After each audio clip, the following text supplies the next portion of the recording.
മനുഷ്യനും മാനത്തിനുമിടയിൽ എന്താണുള്ളത്? വസ്ത്രമെന്നാണോ നിങ്ങളുടെ ഉത്തരം? കുറച്ചുകൂടി ചിന്തിച്ചാൽ ബട്ടൺ എന്നും ഹുക്ക് എന്നും സിബ് എന്നുമൊക്കെയുള്ള ഉത്തരത്തിലേക്ക് നിങ്ങളെത്തും.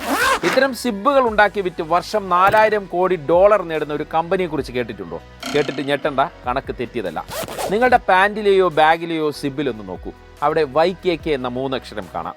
ലോക സിബ് വിപണിയിൽ 40% കൈയടക്കി വെച്ചിരിക്കുന്നത് ഈ ജപ്പാൻ ഭീമനാണ്. വർഷമുണ്ടാക്കുന്നത് 1000 കോടി സിബുകൾ. വരുമാനം 4960 കോടി ഡോളർ.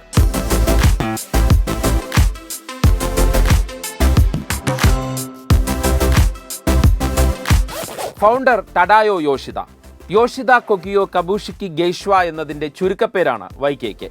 കൈകൾ കൊണ്ട് സിബുകൾ നിർമ്മിച്ചു തുടങ്ങിയ കമ്പനി ഇന്ന് വലിയ മെഷീനറികളുടെ നിർമ്മാണം വരെ നടത്തുന്നു. എങ്കിലും സിബുകളിൽ നിന്നാണ് ഭൂരിഭാഗം വരുമാനം. സാധാ സിബുകൾ മുതൽ വാട്ടർ പ്രൂഫ് സിബുകൾ വരെ. വാട്ടർ പ്രൂഫ് സിബുകളുടെ പേരിൽ YKK വിവാദത്തിലുമായി.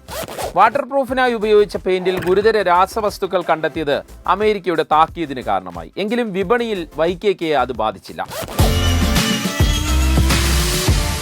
Little parts big difference എന്നാണ് YKKയുടെ ടാഗ്ലൈൻ. ചെറിയ കാര്യങ്ങളിലൂടെ വലിയ വ്യത്യാസങ്ങൾ കൊണ്ടുവരാമെന്ന് YKK നമ്മളെ പഠിപ്പിക്കും.